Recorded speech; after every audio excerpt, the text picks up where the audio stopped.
अखिलेश यादव जी को ईडी की तरफ से नोटिस आया है, अब उनको पेश होना है। हम आम जनता से जान लेते हैं कि क्या राय रखते हैं, क्या सोचते हैं, क्या कहना चाहेंगे आप? इससे पहले जब नेताजी थे तो नेताजी पर भी बहुत जांच चला। इस जब गवर्नमेंट बनी तो नेताजी पर भी बहुत जांच चली। उस समय राष्ट्रीय अध्यक्ष अखिलेश यादव जी पर भी जांच चली थी, लेकिन जांच में कुछ मिला नहीं। तो आपको क्या लगता है? लगता क्या, लोग ये कह रहे हैं कि चुनाव की वजह से भेजा जा रहा है। एकदम भेजा। आप क्या राय रखते हैं? एकदम भेजा जा रहा है। विनय शंकर तिवारी गोरखपुर में, उनके कौशल तिवारी उनके परिवार के ऊपर भेजा गया, इसलिए कि वो लोग भाजपा के सपा के सपोर्टर हैं। हमारे सपा के राष्ट्रीय सचिव हैं विनय शंकर तिवारी, उनके यहाँ भेजा गया। अमित शाह जी कह रहे हैं कि एजेंसियां अपने हिसाब से काम कर रही हैं, कोई किसी का दुरुपयोग नहीं कर रहा है। एजेंसियां किसी के अपने हिसाब से काम नहीं कर रही है, ये बड़े राजा और छोटे राजा के हिसाब से काम कर रही है। आपको लग रहा है कि एजेंसियों का दुरुपयोग हो रहा है? एकदम दुरुपयोग हो रहा है, 100% दुरुपयोग। प्रधानमंत्री ने कह दिया है साहब कि जो भ्रष्टाचारी होंगे उन कार्रवाई तो होगी। हमारा तो आप नहीं बर्दाश्त करते भ्रष्टाचारी। बहुत जल्द 24 में गवर्नमेंट बदलने वाला है। हाँ। गवर्नमेंट बदलने वाला है। कहाँ बदलने वाला है? 400 पार जा रहा है। 400 पार। ये तो कह रहे हैं कि 370 हम हर एक बूथ पर पाएंगे। हर एक बूथ पर 370 का टारगेट लेकर चल रहे हैं, लेकिन मेरा मानना है आज लोगों का मिजाज है इस 70 पार नहीं कर पाएंगे पर बूथ पर। अरे 370 का तो हमें नहीं पता, लेकिन 400 का तो मोदी जी ने सदन में खड़े होके कह दिया, इशारा कर दिया। मोदी जी जो बोल दिए वो सत्य हो गया। मैं जानना चाहता हूँ कि आप क्या राय रखते हैं इसके ऊपर? हमारा राय एकदम, जो लोग बोल रहे हैं एकदम झूठ बोल रहे हैं, यथार्थ से हट करके बोल रहे हैं और हुड़की दे रहे हैं। तो 400 पार नहीं होगा। 400 पार कहाँ से हो जाएगा यार? बहुत घसकेगा, बहुत घसकेगा। कहाँ हो? गवर्नमेंट बदलने जा रही है, गवर्नमेंट बदलने जा रही है। इनका ईडी या सीबीआई, इनका ईडी सीबीआई कुछ नहीं कर पाएगी, कुछ नहीं बिगाड़ पाएगी। अरे इसमें ईडी सीबीआई कहाँ से आ गई?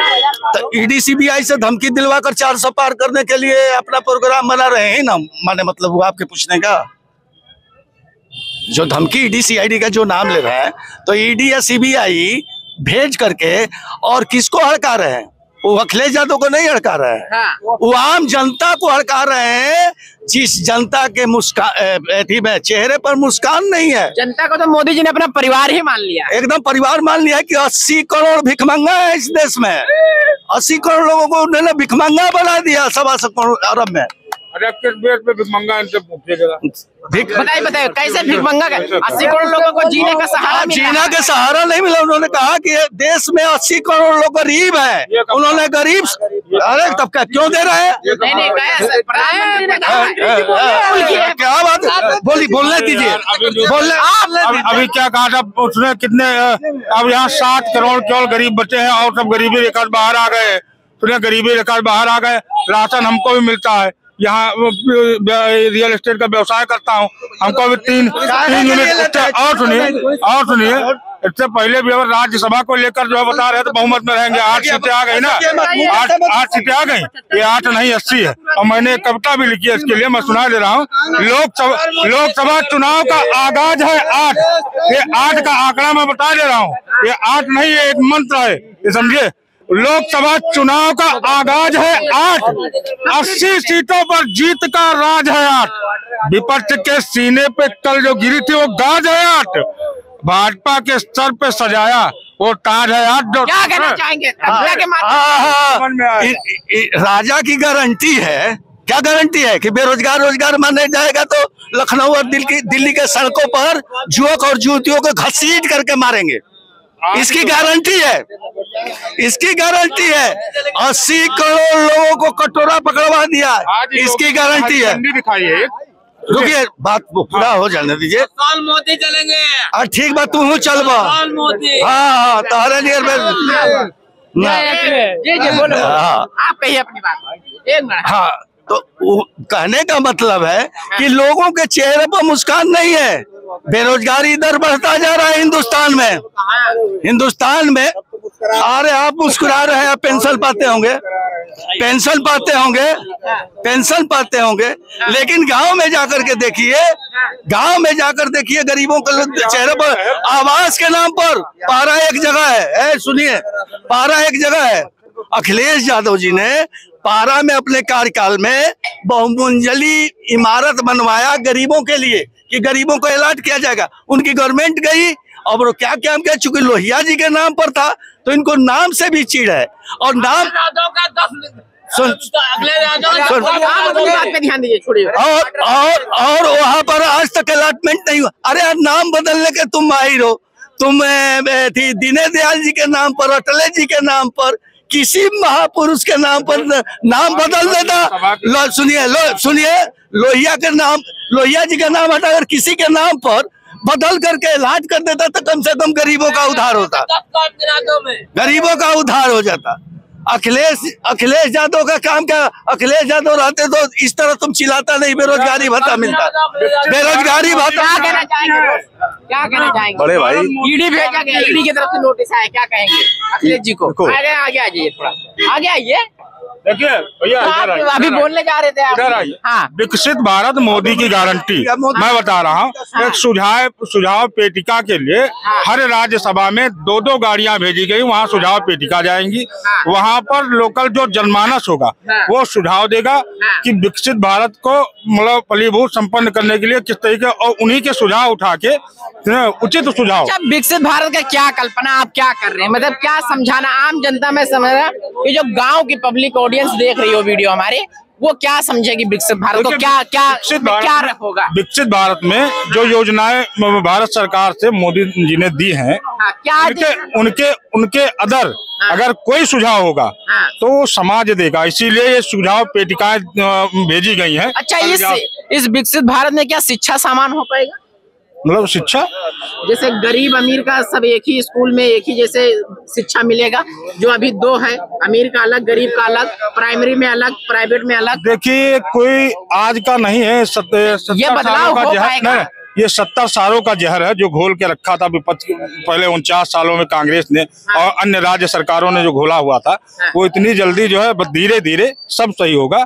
धीरे धीरे जो आपके विद्यालय हैं, जो आपके गांव में ग्रामीण विद्यालय हैं, उनमें भी वो शिक्षा व्यवस्थाएं होंगी। वहाँ पे एक ही सामान्य हर व्यक्ति, चाहे गरीब हो चाहे अमीर हो, वो उसी प्राथमिक विद्यालय में अपने बच्चों को भेजेगा, ये व्यवस्था दी जाएगी।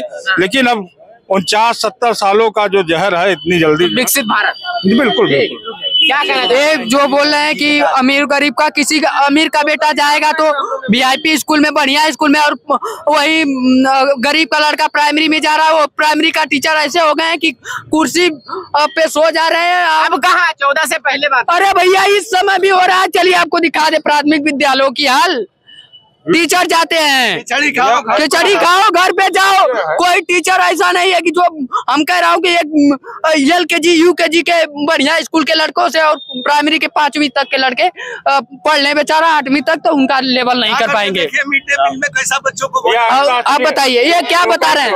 ये क्या बता रहे हैं कि अमीर और गरीबों का सामान्य शिक्षा? भाजपा में पेन पे GST, कॉपी पे GST, पढ़ाई पे GST, सब पे GST। तो यार छात्रों को कहाँ से इनसे मिली है, कहाँ से छूट मिल रही है? देख लीजिए, समाजवादी पार्टी मैं ग्रेजुएट हूँ, पार्टी किताब दे रही है, किताब नहीं दे रही है। भाजपा बेरोजगारी और लाठी दे रही है। यहाँ पे आज की डेट में समाजवादी का झंडा लेकर घूमते हैं। मैंने देखा है एक अच्छा, एक बार 14 साल का लड़का पूरा पुताए हुए समाजवादी झंडा साइकिल लेकर झंडा प्रचार, वहाँ पे झंडा लेकर प्रचार कर रहा है। बताइए, इस तरह के जो लड़का हो, बीजेपी कोई युवा को बीजेपी के अंदर जोश हो तो बता दे। समाजवादी पार्टी ही ऐसे है कि जो युवाओं, गरीबों को लेकर, युवाओं को लेकर, किसानों को लेकर चलने वाली पार्टी है, तो समाजवादी पार्टी है, अन्यथा कोई पार्टी नहीं है। की बात करते हैं, भारतीय जनता पार्टी पढ़ने की बात करती है, भारतीय जनता पार्टी शिक्षा की बात करती है। अच्छा, इस उम्र में बीजेपी के समर्थक नहीं है भैया? बिल्कुल। अभी मैंने पूछा था इनसे, हमने कहा कभी वोट दिए हो पहले को बार समाजवादी पार्टी? तो कह रहे हैं हम समाज को बचाने। नहीं भैया, समाज को बचाने के लिए हम लोग क्या मर गए हैं कि यहाँ सरकार मर गई अकेले? तुम समाज अभी तुम उस परिस्थिति में नहीं आए हो। अभी पढ़ने के पहले तुम पढ़ाई करो, तुम वहाँ जाके स्कूल में पढ़ो, तुम ये भाजपा का झंडा लेकर रोज वहाँ पार्टी कार्यालय के पास खड़े हो, तुम खुद ही अपना भविष्य बर्बाद कर रहे हो। और नहीं समाजवादी पार्टी ने सपा का झंडा लगा रहे हो। सुनो खुद जो भविष्य बर्बाद कर रहे समाजवादी पार्टी अपने छोटे छोटे युवाओं का। तो उसमें और रही जो शिक्षा की बात कर रहे हैं, शिक्षा एक बात बता रहा हूँ, ये जो चिल्लाते हैं, अगर हम अपने घर के बच्चे, एक सिस्टम है क्या, अपने घर के बच्चे हम जिस दिन प्राथमिक विद्यालयों में भेजने लगेंगे, उसके बाद वहां जाकर देखेंगे कि हाँ पढ़ाई नहीं कर रहे, अगर हम ही शिकायत करने लगेंगे तो वहाँ पढ़ाई सुधर जाएगी। लेकिन ये गलती हम लोगों की है, समाज की गलती। जिनके पास पैसा होता है वो बड़े कॉलेज में भेजते हैं, और यहाँ चाहे प्राथमिक विद्यालय में शिक्षा चाहे इतना बढ़िया हो, लेकिन वहाँ नहीं भेजते। इनके घर का बेटा कौन जाता है? इनके घर का कोई लड़का प्राथमिक विद्यालय में जाता हो तो हमको बताइए।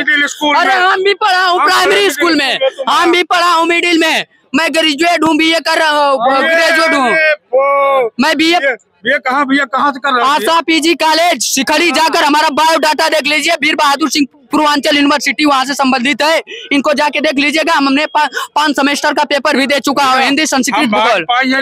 मानते हैं। ठीक।